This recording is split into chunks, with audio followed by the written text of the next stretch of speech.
What's up, everyone? Welcome to episode 2 of Rogue Agent Radio.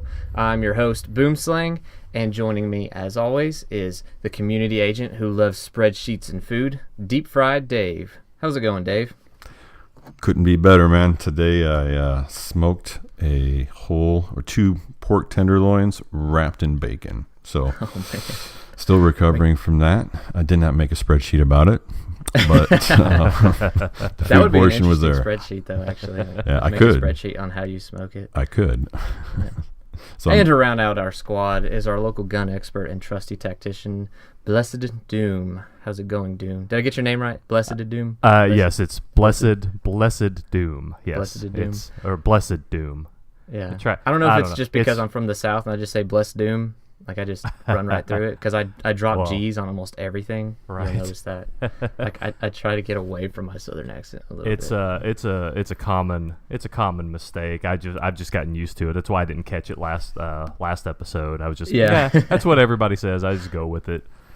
But no, man, it's going good. I'm recovering. I stayed up a little bit past my bedtime last night, and I'm here though. I'm awake. I got my coffee and I'm good. Awesome. So what have you guys been up to? It's been 2 weeks since we recorded our last episode. You got any cool stories or eventful things going on? Video games that you've been playing? How about you, Dave? What have you been up to? Yeah, thanks. I'd like to go first because I don't want Doom to go first because his is he's got better things that have been happening in his life than me. So yeah, nothing out of the too ordinary. But I finally crawled out from under the Taken King rock that I've been hiding under. Did you finally go watch some videos on it or something?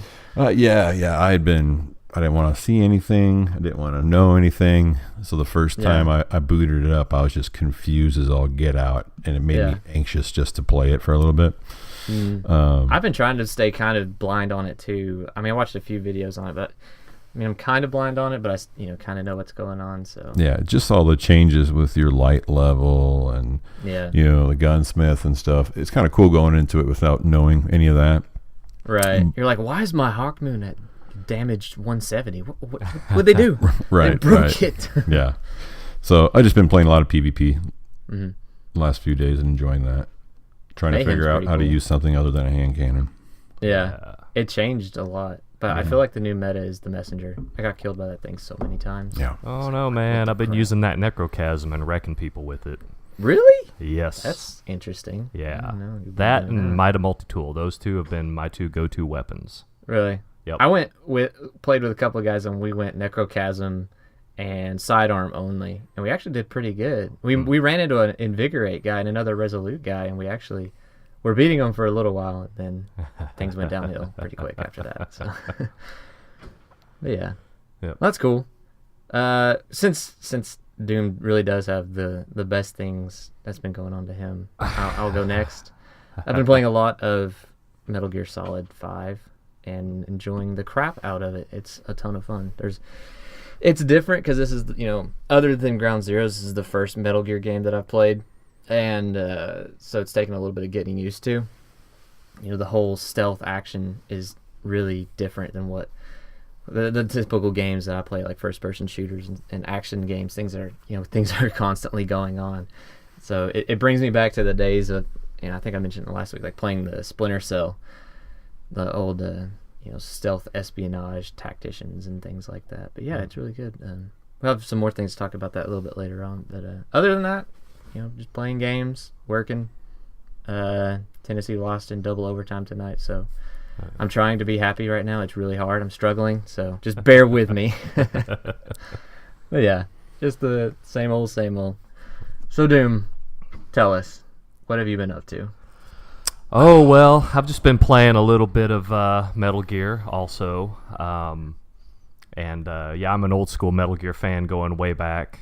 And, I mean, back to even original Nintendo, but really the original Metal Gear Solid. And, it's been a lot of fun. Yeah. And we're bucks. Well, yeah. I was back there, yep. Yep. Yeah, well, I was there for the release of original, Ataris and whatnot, but yeah. And there was this other thing that kind of happened last night that I kind of, mentioned a little earlier. Nobody cares about that, though. I mean, yeah. We may as well just skip it. It's really not important. I went to the Destiny pub event in Bellevue, Washington that was at a bar that is in the same building as Bungie. And that's freaking awesome. Yeah, we I hung saw the out pictures. It with looked like it was a lot of fun. Yeah, lots of Destiny fans, lots of the community, and a whole ton of Bungie employees, including Deej and Irk and Cosmo and a whole bunch of them. And it was amazing. What were they like? What's that? What were they like meeting them in person? It was, well, I was super nervous to begin with, but they are really cool. Super nice, real easygoing guys. Just really, really cool. I didn't know what to expect from them, and they knew who we were. Me and Jag and Javier were there, and that we went in where Jag and I were wearing our Resolute shirts. Yeah, I saw and that. We went in, and everybody's just yelling, "Resolute!" That's cool. It is cool, man. They are really down to earth people. I got to meet them when I was at at E3, and you wouldn't expect them to be like they are. They're just chill. They love the game just as much as we do, and that's what's really cool about it. Just sitting there talking, hanging out. It's really cool. I'm glad you got to experience that and get to go. The cool thing is we actually got to meet just some of the people that you don't see on the videos. Some of the people that actually build the game, and some of the artists that actually design a lot of the background animations, and and got to see how happy they were that we enjoy the game as much as we do, and we actually got to hang out and talk to them, and that was really cool. Yeah, that is really cool. Like when I was at E3, I got to meet one of the user interface programmers for The Division. It was so random. I met him in the line when we were going into the Bethesda showcase. He was like, 3 or 4 people behind us. And one of the guys was there. Was like, "Hey, this guy works on The Division." I was like, "What? Come over here. I want to talk to you." So he came over there, and he was just telling me how he designed. He was talking about the mini map you see when it pops out and it's all digitally displayed on the ground. Like he designed and programmed that. Oh wow! He was either designed or programmed, or designed and programmed. Sorry, Craig, if you're listening to this, I apologize. I know you run the user interface, but you program stuff, so your job is cool and you're cool. But yeah, like he was so excited that we were excited for the game. You could see like in his eyes, he was like, "Oh, this is great." It's really interesting when you combine that the gamer mentality with the actual developer and see how that comes together. And instead of just people rage and be like, "Why do you do this? Why do you take my gun away?" And, you actually get to talk to them, and they're like real people. You don't just. You look at things differently. Like now, I still get frustrated with some games. Like, this is broken, but it's not like, "Bungie, you're stupid," or Massive Entertainment, "You're stupid. Why you do this?" You connect it with an actual person after you meet those people. You're like, okay, this person designed it like this. It may not have been their choice, but that's what they were told to do. Doesn't work. They're gonna get to it when they can. They have people over them that give the orders that they don't necessarily. They don't like it any more than we do. Right. Yeah, that was one of the cool things. I had a really cool conversation with Irk, and he was talking about, well, they launched the game thinking that it was going to be one thing, and thinking, well, we have this set of tools and this bit of knowledge, but it became something else, and so we have to learn and change and modify it, and it's like we don't have all the answers, but we're trying to evolve as the game evolves. Right. And make it better. And they're like, and they know they're not there yet. And they're, and it's really cool to see that they understand that. Yeah. And it's really cool. Did you ask them any questions like totally off topic, like non-Destiny related? Well, I actually to throw them off majorly. Like, Deej, what's your favorite color? Yeah, that's well. I did offer Deej the opportunity to come and sing for my band. Oh, okay. Oh, dude, that would be hilarious. Now he's not a singer, right? But I said, "Hey, Deej, if you want, you can come and do a guest spot on my band." He's like, "Man, I'd really like to play drums." I was like, "Well, no, you can sing. Yeah, come and sing. Be the front man." He's like, "Oh no." But yeah, maybe he'll come to my 2-year-old's birthday party. Hey, can you come as a sideshow Come as a warlock. act. Yeah, whatever. Yeah. Just come hang out. Was he wearing his Dead Orbit Warlock armband? No, he was Really? wearing his Destiny Taken King polo shirt that he's been wearing in a lot of the live stream stuff. Oh, okay. His closet is probably just like 50 of those shirts. Yeah, It's like 50 pairs of That'd be jeans and just. I'd be okay with that wardrobe. But Javier did present him with a Dead Orbit package to open, Really? as with a bunch of different gifts in it and a couple of giant bags of Glimmer, which was blue-colored rock candy that Deej then passed out to the crowd. That's awesome. All right. Well, we got a lot of stuff to go over, so let's start it off with some housekeeping here. In case you didn't know, Rogue Agent Radio is your podcast headquarters for the Division news extractions, discussions, and agent trust issues. Find us on iTunes by searching Rogue Agent Radio. We post the show every other Monday at 12 p.m. Eastern Standard Time, so synchronize your watches accordingly. And if you're feeling generous, leave us a review and or comment and let us know what you think. Helps us out, and it'll help you out too. So, also you can follow us on Twitter at Rogue Agent Radio for updates on the show, updates on news and things like that about the Division. I mean, you'll find everything as fast as possible right there. So with that in mind, let's jump right into the topic of the week.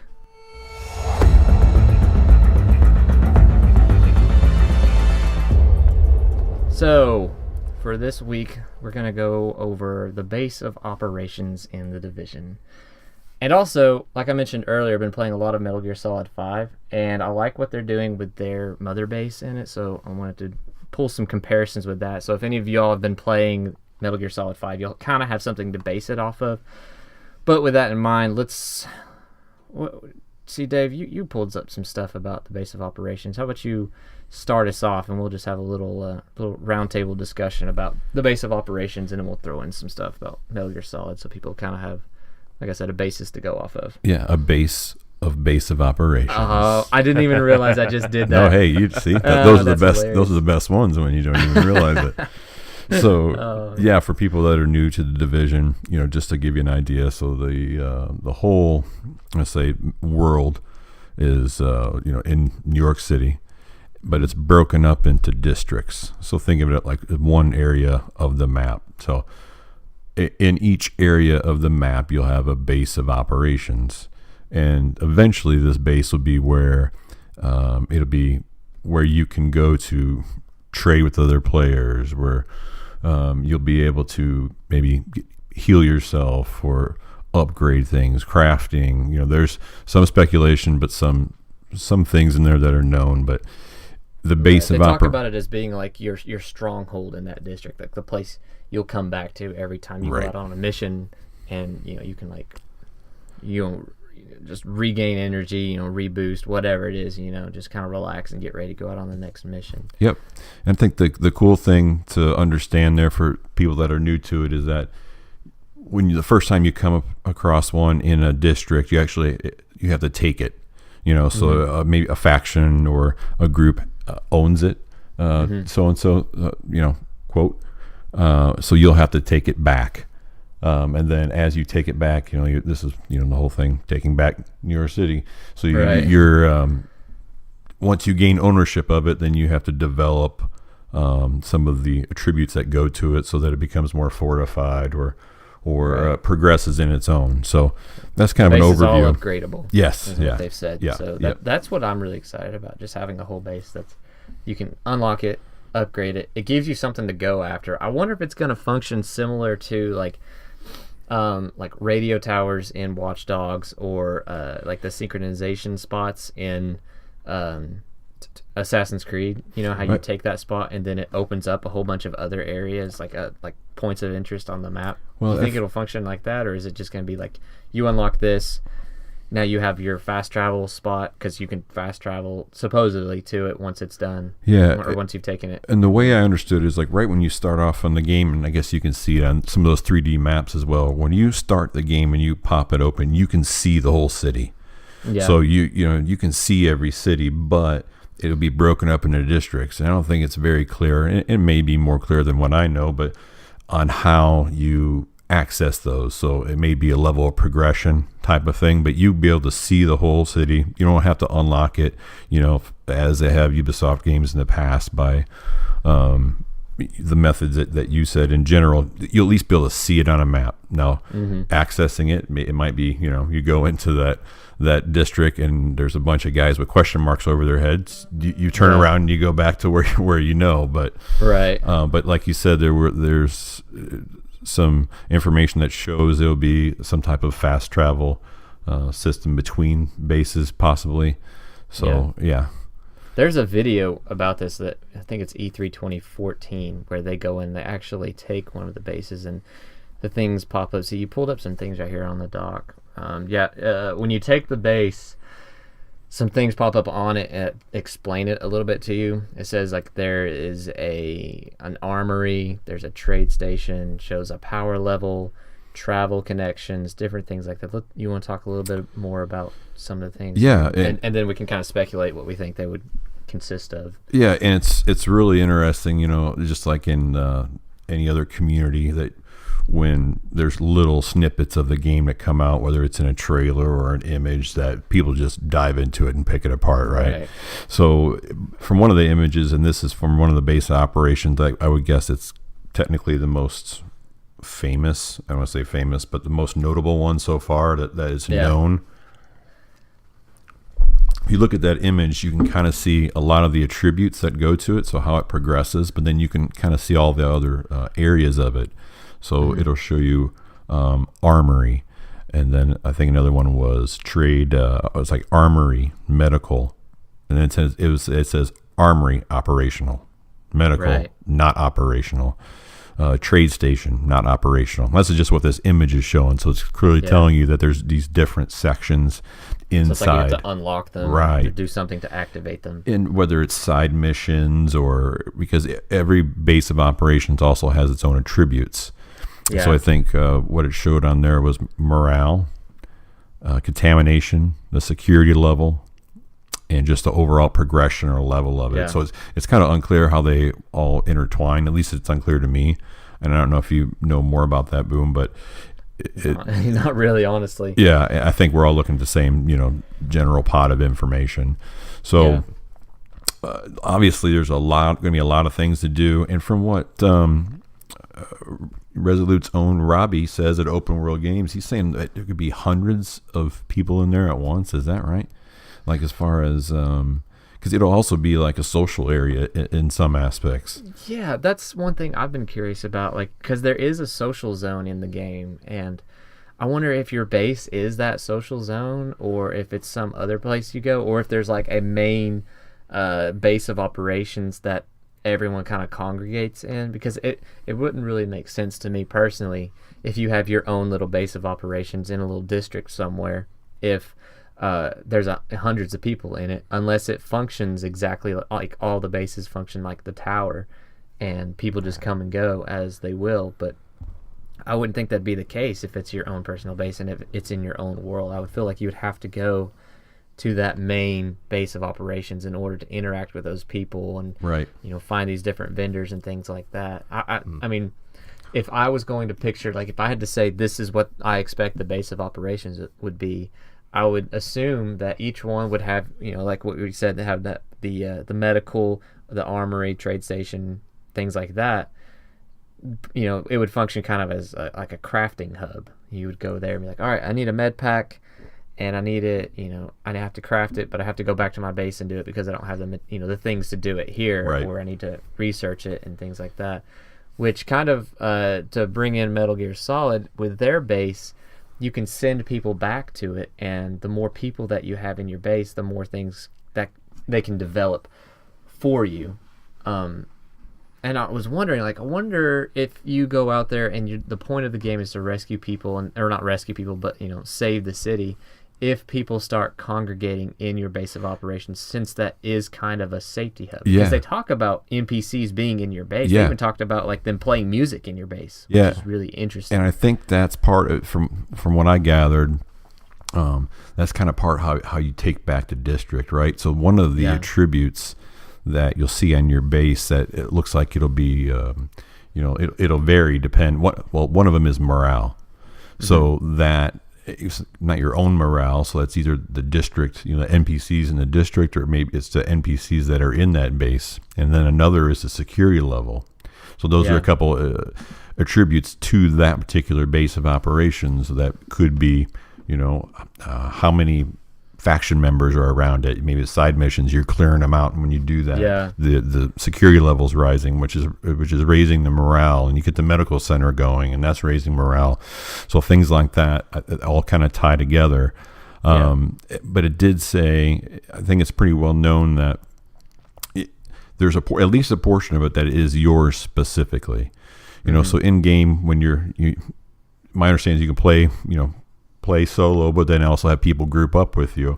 And then in one of the demos, or not a demo, but in one of the previews, someone clearly says, "Hey, come help me unlock my base of operations."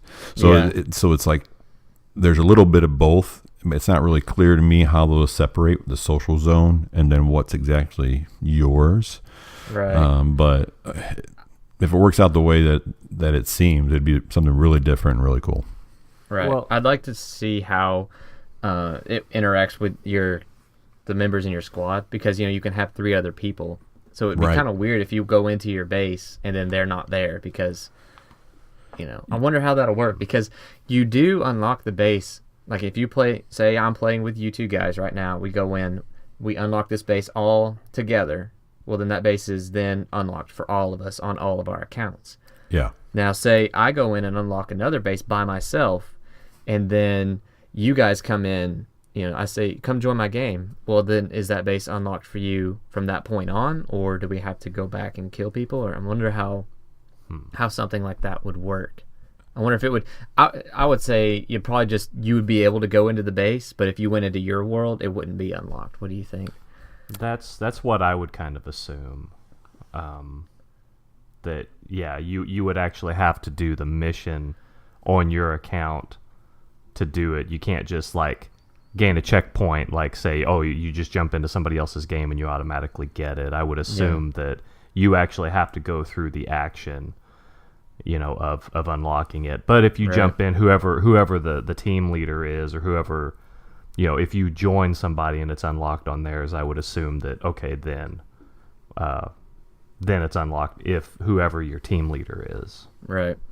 Going back to the medical and the armory and things, one saying not operational, one saying operational, and how in Metal Gear Solid, you can send people back and they have different perks or special abilities and things.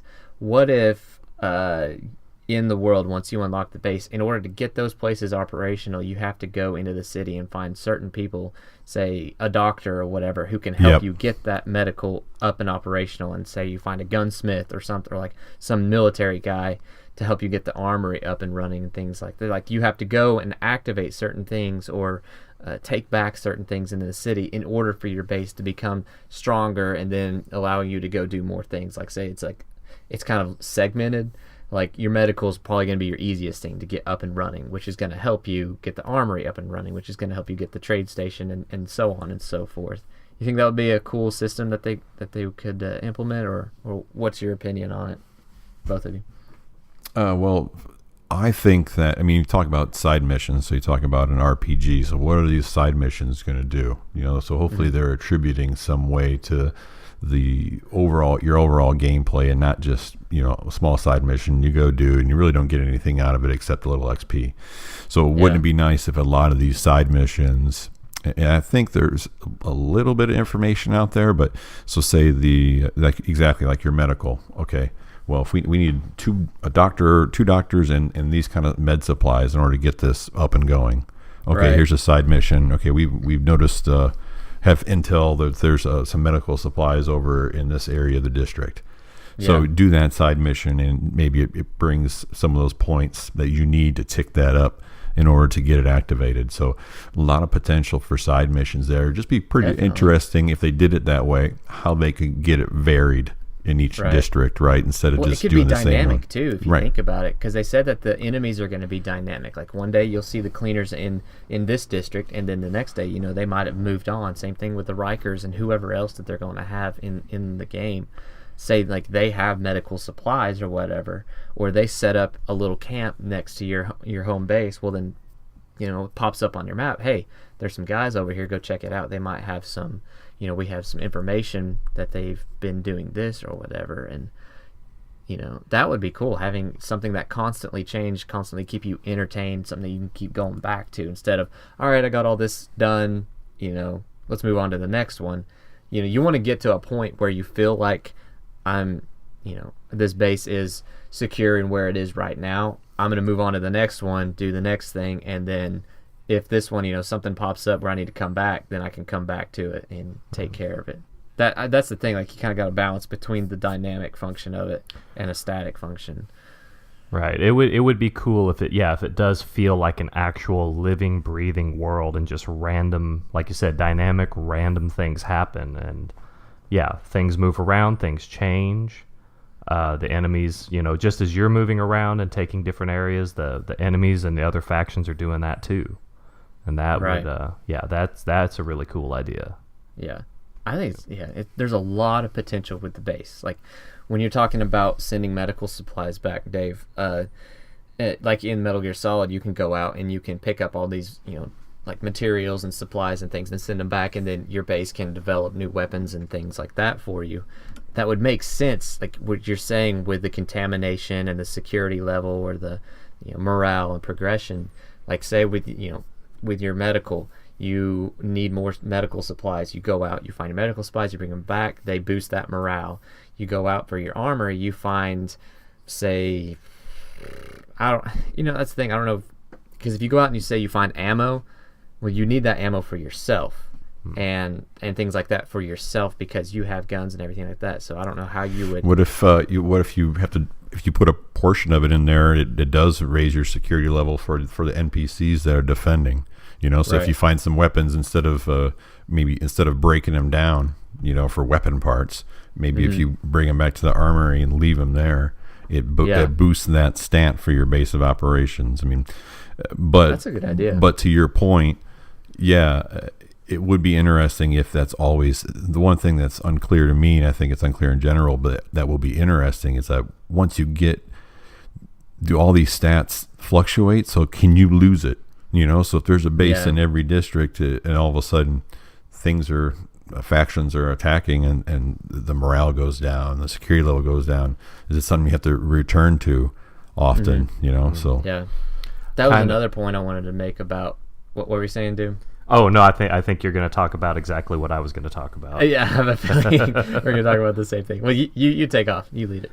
Oh, talking about the FOBs in Metal Gear. Yeah, I haven't actually done like an actual FOB, so you probably might. Well, I haven't. Have you even gotten to the point to unlock that option yet? Because I haven't gotten that far. I don't think I have either. Don't you have to have like defensive troops and you can set them up? I think so. I think. What is it? If you're after like 30 or 40% in, I think is when it unlocks. I've been listening to a lot of other podcasts where they talk about eventually you unlock it, but you establish. I don't have it yet. Then I just seen videos about it. But. Yeah, you establish a forward operating base, and it's a completely optional part of the game, where you establish a forward operating base or a FOB, or FOB is what everybody's saying. We called it FOB in Iraq, but. Because that's a literal, real world term that we actually used. Right. But you establish this, you put some assets on it. You can take some of your guys, put them there, and when the things you put there are at risk. So your game or your FOB can be invaded by another player. That's the multiplayer portion of Metal Gear. So even while you're not playing, from what I understand, it can be invaded, and you can actually lose what you put there. But they can steal materials, they can actually steal people from your base, because I watched one video where a guy did that. I was like, oh, that would piss me off so much. But I think you can get rewards for establishing a FOB though, right? Like where you get more materials, you get more GMP income, more. Right. It's more like a stuff. risk versus reward type of balance. Like you get better rewards and stuff, but it's a little bit riskier as well. Right. But Kind of like the Dark Zone. Yeah. But like your home base, mother base is never at risk. Like anything that's there, nobody can show up and take that. It's you have to make the decision that, oh, I'm going to push out into the world and do this, and that from what I understand. That would make sense, yeah. Yeah. But like how that relates to the division is exactly what Dave was talking about. Like, can this be taken back? If that's the case, and if this world is dynamic and living and breathing, and people do come in and want to try to take over your base, like say a pack of cleaners come in and they start attacking and they start taking down your defenses. Do they take it back, and do you have to go and reclaim this district? I don't know if I would really like. Yeah, I don't know if I would really like that, honestly. Yeah. I mean, I think it would be cool if you could have people attack it, and say it lowers morale or it lowers your security level, but actually overtaking it and destroying everything that you worked hard on, unless it takes a long time. Like if you just completely ignore a base and you you're just like, I don't care about those people, they can all die. Yeah. If that happens, then I could understand it, being taken back, because that would be realistic. Yeah. I would think at some point it's got to be slightly self-sustaining, right? So if you're finding people to get in there and getting a medical up and running, an armory up and running, so it's getting security for them, and you can just hand out rifles to everybody. It's like, okay, here, I'm going to stop by and craft some stuff and trade some stuff once in a while, but from here it's yours, Yeah, exactly. But like, if you can't maintain this yourself, you all deserve to die. Yeah. Right.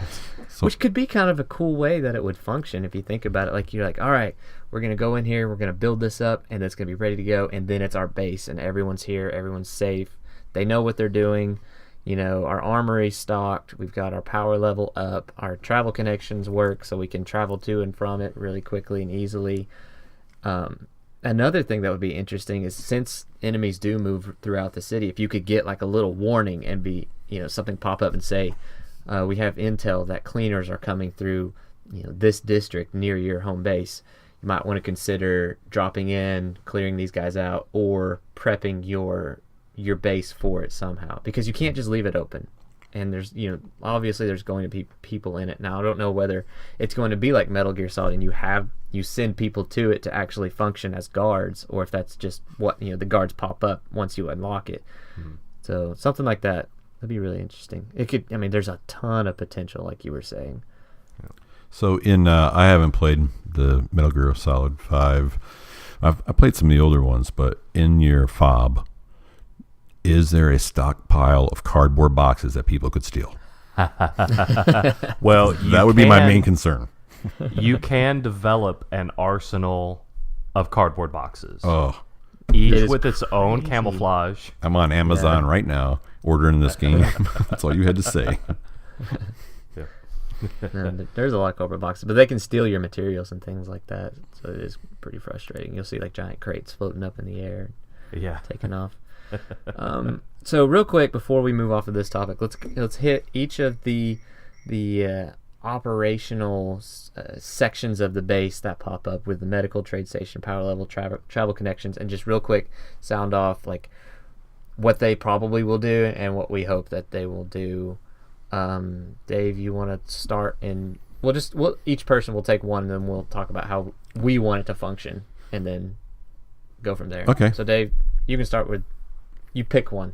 All right, so we're talking about the things that are inside. We've been talking a lot about the attributes, right? The morale and security level. So the things inside. One of the things, I'll take the travel connections, because I think it's going to be interesting how this works. So there's an assumption that, because there are a couple of videos that show like a subway system or service tunnels, so that whatever you need to do to get this area unlocked or become operational, then that would be, you would think, similar to your fast travel system, right?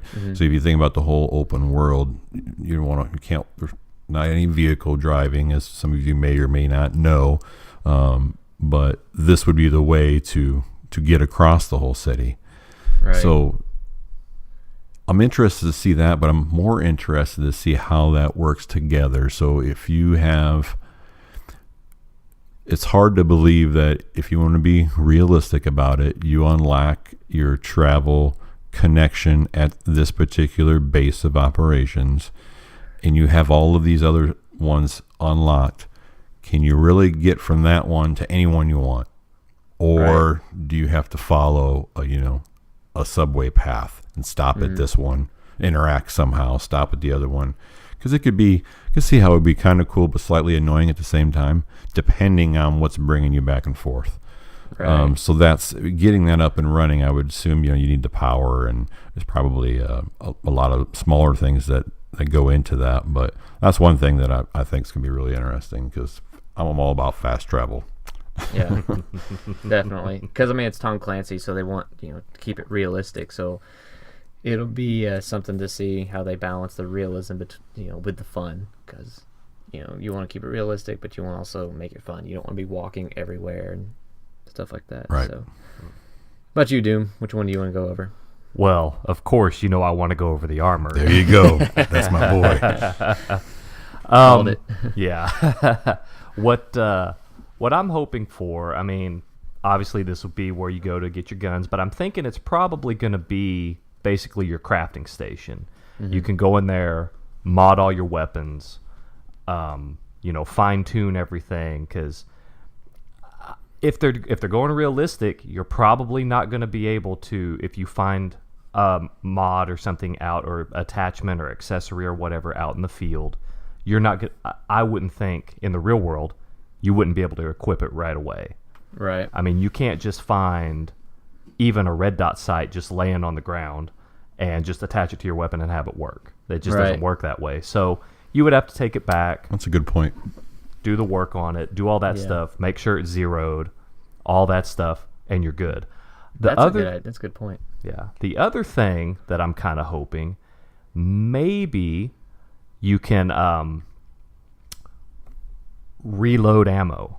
And what I mean is actually manufacture your own ammo. That would be cool. Like unlock ways to produce like armor-piercing rounds. Yep. Incendiary rounds, things like that. That way you're not necessarily always having to find ammo, because if this, say that you do have NPCs that are just there holding it while you're gone, unless you have somebody going out and getting ammo and bringing it back, you're going to have a way, reload cartridges, and maybe you get some way to repress all your ammo. Yeah. Yeah. That'd be really cool, because that would be like, that's the crafting. You're crafting from actual materials, so you try to think about like what real world applications would you use in something like this, and that's an awesome example of it. You're not going to craft a gun unless it's a slingshot or a something that's a bar of soap or something. Right, not MacGyver a bunch and of weapons. Rocks around here. They're gonna make this work. So that kind of stuff, and then also once you have parts, possibly like it says on here, maybe make weapons for your NPCs there to bring your security level up. Yeah. And to be able to hold it, as far as buying weapons, I'm not sure exactly how. Obviously there's going to have to be some sort of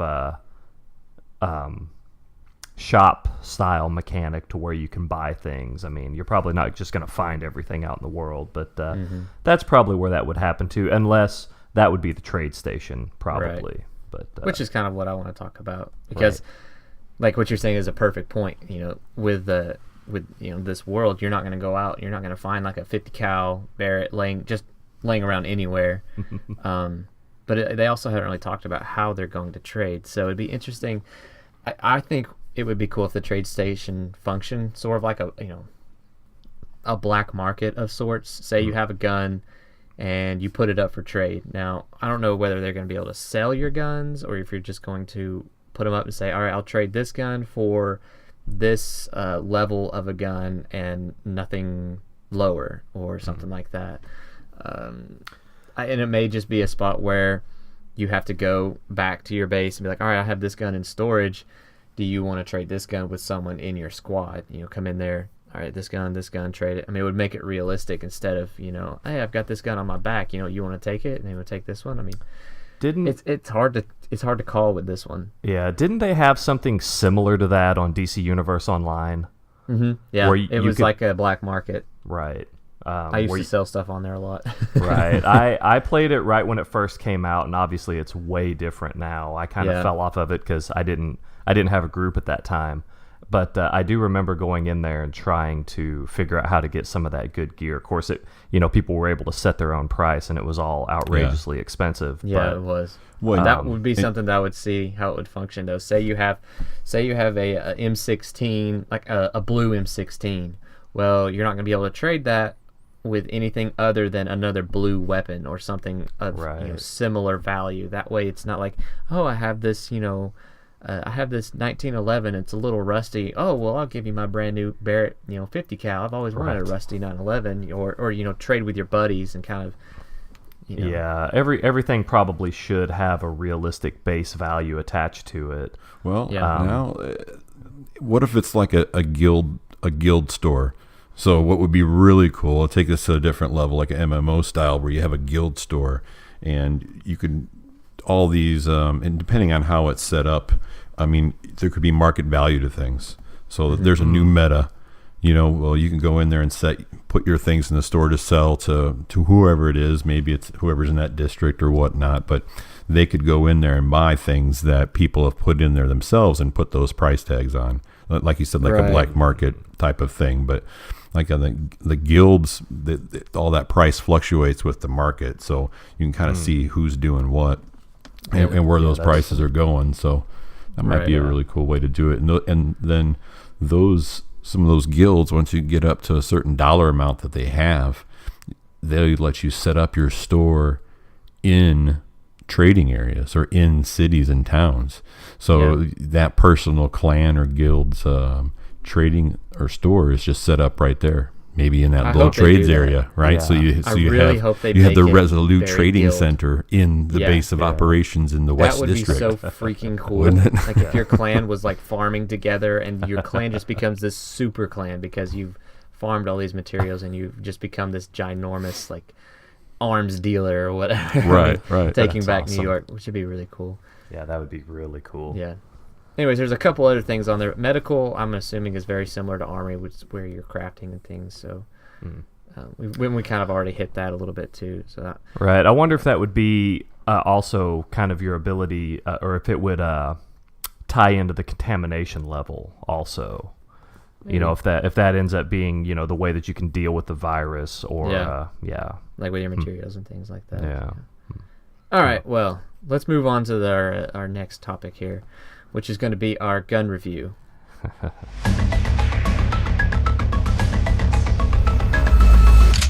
So for this week, Doom has a special rifle for us to talk about. Doom, take it away. What do we got? Well, as I kind of took a little informal poll, I overwhelmingly got the response of everybody wants to hear about the M14. Mm-hmm. So that's what we're going to talk about this week, the M14 DMR, or Designated Marksman Rifle. So I'll give a little bit of a history about it and talk about its real-world applications and history and everything like that. And then video game podcast that's like educational? Oh no, not at all. No, it's educational in a fun way though. And then and then after I kind of get through some of this, Boom, since you've actually used the in-game version of this, maybe you could talk a little bit about what it's like in-game and how it feels and everything. Definitely. So the M14 is hang on, let me find it here. All right, because I'm totally professional and prepared. That's how we are on this podcast, straight up professional. The M14 is a 7.62 automatic rifle that fires 7.62 rounds or 308 Winchester ammunition. So it's interchangeable. Well, they're basically the same. They're the same round. Basically. Oh, okay. So it's like 5.56 and 2.23. Right, exactly. Okay. It's 7.62 NATO or 308. Okay, civilian basically. I'll shut up now. Well, no, that's actually good information. A lot of people don't know that. Okay. But it gradually replaced the M1 in U.S. Army service by 1961. And for everyone who doesn't know what an M1 is, M1 and Garand is the gun you used in the first Call of Duty and the Medal of Honors. It would go pa-cha, pa-cha, pa-cha, pa-cha, ting when you ran out of ammo, and then you would push the clip back in. Yep. Love that gun.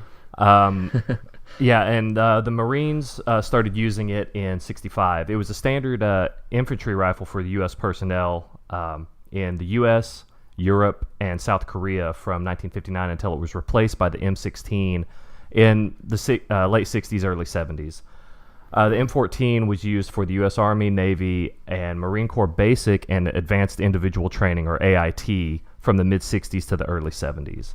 The M14 was the last American actual battle rifle, which means a weapon that fires full-powered ammunition, such as the 7.62.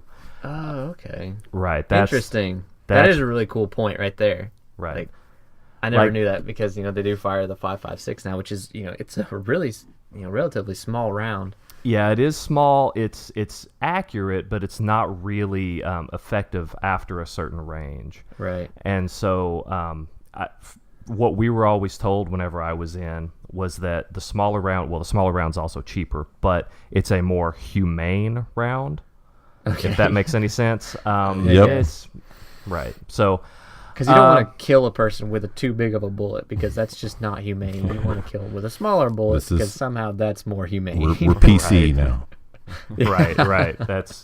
That's actually a thing. We had to deal with that a lot. It was crazy. So the M14 was developed from a long line of experimental weapons based on the M1 rifle. Although the M1 was among the most advanced infantry rifles in the late 30s, it was not a perfect weapon. Modifications were already being made to the M1's design during the last months of World War II. Changes included a fully automatic firing capability, and it replaced the 8-round stripper clips with a detachable box magazine of 20 rounds. So you used to, like what you were talking about, Boom, with the M1, when you heard that ting, that means you're done with that clip, and you literally had to shove an actual clip of 8 rounds through the top, and it was kind of hard to do. Just shove it into the top of the M1 with an actual box magazine, which is what everybody commonly refers to as a clip, but it's actually called a magazine. Get it right, people. Seriously. Right. You just pop it out and you slap another one in, and you're ready to go. You charge the weapon and you're ready to go. It's a lot more efficient, a lot easier, especially a lot easier to do under fire. Mm-hmm. Trying to shove in a stripper clip it sucks. So. Yeah. Another interesting point about the M1 Garand was watched this military channel documentary, and they talked about it when it made that loud ping after the final bullet was shot. Like, the Germans started catching on to that, and so whenever they would hear that final ping, they would jump up and start bum rushing these guys and killing them because they knew they were out of ammunition. Yep. So the Americans started getting smart, and they would shoot a couple times, take an empty clip, and throw it down on the ground, and then the Germans would pop their heads up, and then they'd blast them. I thought that was kind of funny. That's pretty good. Yeah, we had some similar-ish kind of things that we did with tracer rounds. Really? We would have regular ball ammunition, the green tip stuff, and then we would have the orange tip tracer rounds. Now, you don't want to use too many tracer rounds because you will give away your position, but a lot of us would put 5 tracer rounds at the end of our 30-round mag, and so we would know that we're about out. But if you catch on to that, when you see 5 tracer rounds come out like that, you would know, oh, he's done. Well, we would also start alternating too, ball tracer, ball tracer, ball tracer. So nice. we would all change it up a little bit just to kind of keep everybody guessing. That's an interesting tactic. That's crazy, man. So after the M14's adoption, Springfield Armory began tooling a new production line of the first service rifles, delivering the first service rifles to the U.S. Army in '59. However, long production delays resulted in the 101st Airborne Division being the only Army fully equipped with the M14 by the end of '61. Let's see, the Fleet Marine Force finally completed the change from the M1 to the M14 in '62. So whenever you're changing from one weapon system to another, it takes a long time to do. Right. I mean, so there's a lot of changes you have to go through. That's a lot of guns you got to swap out. Right. Whenever I was in, we were making the change from the M16A4 over to the M4, and so some units still had the M16A2, and some had the A4, and then a lot of them, it was just everybody was using a different weapon, but all the parts are interchangeable, so it's not that big a deal. Yeah. It's just a different, it's just a different upper receiver, but all the parts you could pretty much convert one into the other, but making that change, nothing happens fast in the Army or in the military in general. So, but the rifle was used. The M14 was used briefly in Vietnam, but it was unwieldy and real tough to use in the thick brush due to its length and weight. The power of the 7.62 NATO cartridge allowed it to penetrate cover pretty well and reach out to an extended range.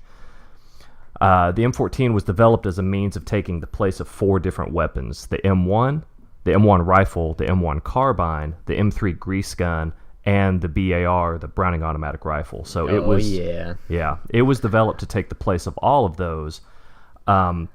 So it was thought that in this manner, the M14 could simplify logistical requirements of the troops by limiting the types of ammunition and parts that needed to be supplied. So the less different ammo, the less ammo types that you have to carry, the less individual parts, the easier it's going to be. Right. That way everybody can use the same ammo.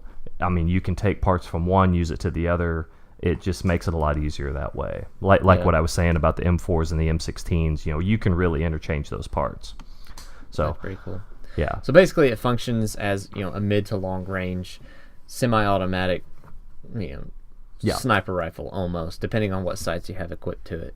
Yep. So which is how it functioned in the game when I used it. It was, since it fires that 7.62 round, that's a pretty big round. You're not going to be firing those things one after another and be accurate at all. Right. I've actually shot one of these in real life, and it's got some kick to it. Really? It's you really, you have to concentrate. You have to know what you're doing. And it's not like an M16 or an M4 where you can just pop off a whole bunch of rounds and you're good. It's a real gun. Yeah. That's how it functioned in the game. If you would take consistent shots, you could down guys in 4 to 5 headshots. And in this game, since it's, like we said, it's an RPG, so it takes a few more shots to kill people.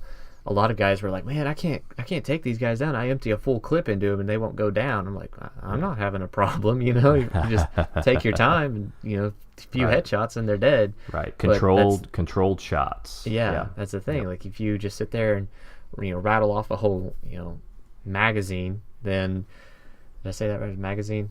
Yes. Magazine, yes. right? Okay. Yes, it is. All right. Okay. I was trying to get it right with myself. I don't want to screw this up. Yep. Yeah. If you shoot off a whole magazine, just one after another, literally the reticle just expanded almost to the edge of the screen. Not literally, but it seemed like it went to the edge of the screen where you couldn't hit anything, and it was pointless. You were just wasting your ammo and you weren't doing your job because this gun you were using it as a DPS character, so your job was to do damage to these people, and if you weren't doing that, then you were failing, your guys were struggling, and you just didn't do as well. So that makes sense for that class to be using that weapon. That's where I would put it as DPS. In real life, you really can, a good experienced shooter can somewhat rapid fire it, but it really takes concentration and skill. Yeah. So, but the M14 remained the primary infantry weapon in Vietnam until it was replaced by the M16 in the late 60s. But in the mid-90s, the Marine Corps chose a new rifle for the designated marksman or sniper. It was an M14 modified, and it was called the DMR, Designated Marksman Rifle. It was intended for security teams like SRTs and FAST companies and Marine Scout snipers. And it was used in cases where the semi-automatic rifle would be more appropriate than a bolt-action sniper rifle. Sometimes you really just need that quick, rapid fire. Right. You can't just be rounds down range. Right. It's really a more tactical weapon than a typical sniper where you're in place and you're just doing that one shot, one kill. Sometimes you need a few more shots. Yeah. So a few M14s were in use in the Army until the Afghanistan and Iraq wars. But since the start of those conflicts, a lot of M14s have been employed as designated marksmen and sniper rifles. Those aren't the M21 sniper rifles, but original production M14s. They had a lot of mods to them, like scopes, fiberglass stocks, and other accessories and mods. Let's see, a 2009 study conducted by the U.S. Army claimed that half of the engagements in Afghanistan occurred from beyond 300 meters, and the America's 5.56 NATO service rifles are ineffective at those ranges. So that's what prompted the reissue of thousands of M14s. I actually remember the M14s the day we got them and they got passed out because I was trying to get one.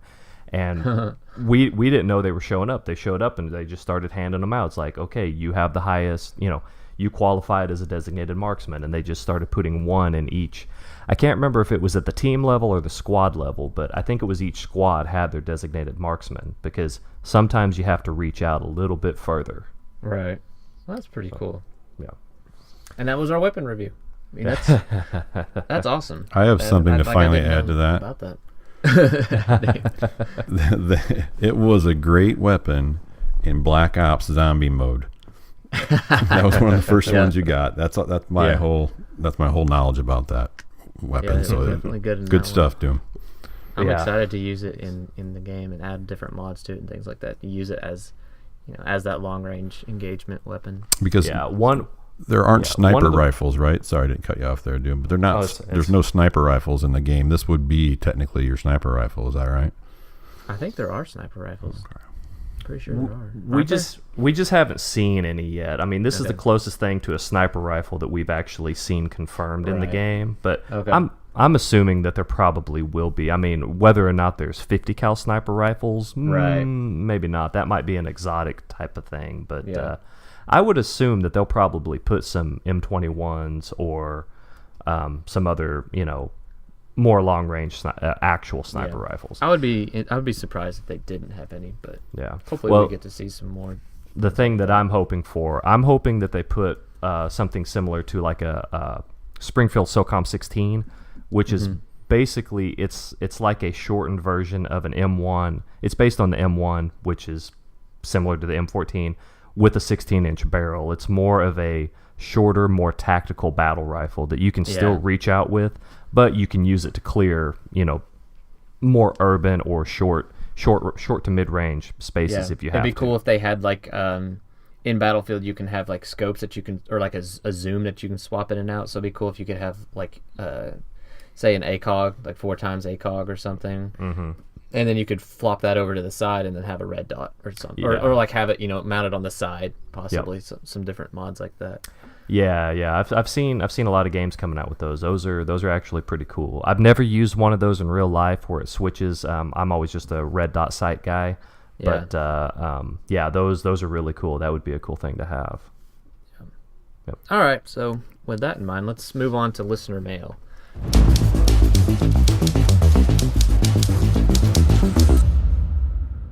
So for our listener mail, I just want to let everyone know that you can always send us your questions to be discussed on the show by one of 2 ways. You can either email us at rogueagentradio@gmail.com, or you can send us a voicemail to speakpipe.com/rogueagentradio, because we love hearing from you guys.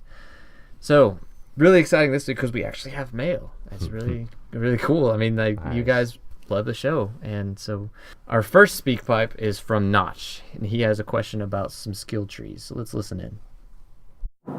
Hey, Rogue Agent Radio, this is Notch. I was just so excited when I saw that you guys are actually going to be starting up a Division podcast, and right when I heard about it, I jumped in and subscribed to your iTunes feed, so now I'm all set to go. I was just wondering and a bit curious about the skill trees for the Division agents. Do we know what they're going to be like? Have we seen anything other than the healing grenades and the turret and the seeking mine? Just really excited for this game to be coming out, and just wanted to hear what you guys know that I do not know yet. Okay, Notch. So with the skills, there's really not a whole lot to go on, so I'm just going to hit on a few of the rumors that we've hit on, and then Dave and Doom, you can sound off if you know any of the others. Marco Style, one of the big YouTubers for the Division, he found some like, it was like leaked images, and one of the things that stuck out to me, it's been a while since I've watched the video, but they talked about, or there was like a picture, and it looked like, either it looked like or it said active camo. So that's one of the other skill trees that, or skills that could possibly be in the game. Like, this stuff is all really old, so it could change.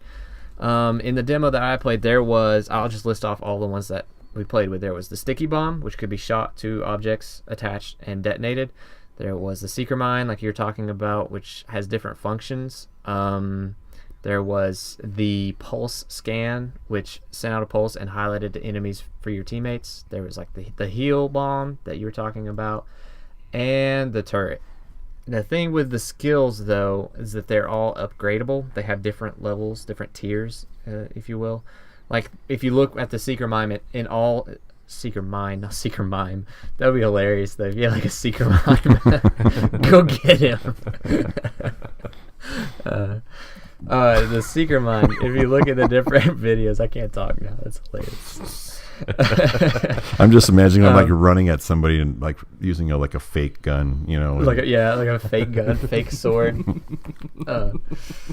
Like in one of the videos, it just walks up to a guy, blows up, or rolls up to a guy, blows up. In another one, it rolls up close to a guy, explodes, 3 projectiles go into the air, and then those explode, and then it rains down like cluster bombs on top of the other guys. So each skill is going to change supposedly in its usage and how it performs out in the field. So that's one of the biggest things. I think it's going to change the fact that you need you are not going to need as many skills to, you know, change things and mix things up if they alternate how the skills function in the game, if you will. Oh, Boom, correct me if I'm wrong, but the skills don't you have like 2 of them? Like each player has like 2 of them that stay active, and then you like, right, and they need to be like a cooldown, kind of like. Mm-hmm. So that if you use it, there's a cooldown to use it again. But each player has like 2, and that kind of helps you to determine what kind of player you are, right? Whether you're a support. Right. Okay. All right. Yeah, if you're playing on PlayStation, it's L1 and R1 and L1. You can equip those 2 skills to those, and it has a cooldown. If you play Destiny, it's a cooldown exactly like your grenades and melee abilities, and it just depends. There's nothing that they've talked about that decreases the cooldown time. I don't know if there's a way to, you know, reduce it by equipping different armor, kind of like airplane-looking helmet, gonna be or something. Yeah. It's not gonna boost your intellect or discipline or anything like that. Right. Now, can you switch your one character back and forth from the different classes and the different skill trees to determine what role you're playing, or do you have to have? Okay, so you don't have to have multiple characters. You don't have to have 1 DPS, 1 healer, 1 tank. Right. You can literally fill all of those roles depending on what your loadout is. Yeah. If you go into a game and say we all 3 of us jump in and we all have a healer build, be like, oh, you're playing healer. Well, you're playing healer too, and you're playing healer too. It's like, well, we're not gonna die, but we're not gonna do any damage. So you can be like, all right, you know, I'll say Doom, you run tank. You're like, all right, let me switch my skills up, and then boom, whatever skills you have unlocked that are, you know, more tank oriented, you switch to those and you're good to go. You don't have to start a new character. You don't have to do anything like that. Like if you watch the E3 2013 video, I know it's really old and things could change, but you'll hear one of the voice actors say, okay, let me change my skills up right before they go into an engagement with some enemies. So I wish I could do that. They're interchangeable. Yeah. Yeah.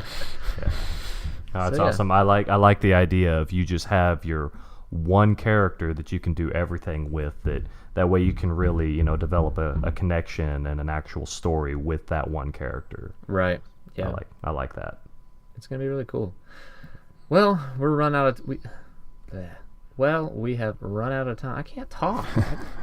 I should not be doing podcasts if I can't just even speak. So, try this again. We have run out of time for this episode, so just want to thank everybody for listening in. If you want to keep up with the agents, you can follow us all on Twitter. Dave is at DeepFriedDave. Doom is at BlessedDoom with an underscore at the end. And yours truly is Boomslangg, and that is 2 G's and _ at the M. That is going to do it for this transmission. Again, thank you everyone for listening, and until next time, maintain radio silence and watch your corners, agents. Rogue protocol initiated.